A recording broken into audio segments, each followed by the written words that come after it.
if Christianity were true, and it meant you had to give up everything to follow God, would you want to know the truth? I was a mama's boy. Every time we went out somewhere, if I were scared, I would run up to my mom. I would stay very close to her. If I were sick, I would put my head on her tummy. I was very, very close to my mother. My earliest memories are of my mother every day sitting me next to her and having me put on my skull cap and showing me how to recite the Quran letter by letter. I finished the Quran when I was 5 years old, and by that time I had memorized the last 7 chapters so that I could recite them during the 5 daily prayers. To be raised Muslim in the United States was a point of pride because we believed that we had the truth. In my freshman year of college, my best friend and I had many conversations about faith, and we argued all the time about Islam versus Christianity.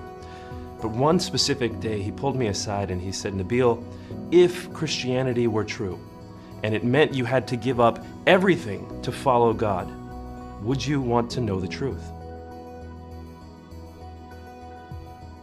It took a long time before I was able to determine for myself, even if I lose everything, it's worth it. And when my parents did find out, it was the most painful day of my life, probably the most painful day of their lives too. And I'll never forget the look in my mother's eye. Her whole life is Islam, just like my life was, and now my whole life is Christ, and there's just no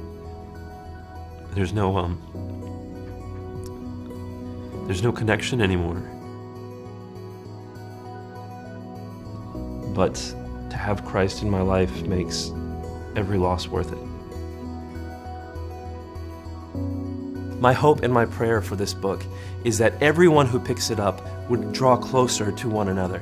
Muslims by understanding the gospel, Christians by understanding the passion and the love that Muslims have, and ultimately through all of this, so that we can arrive at the truth and at a glory that will be given to God.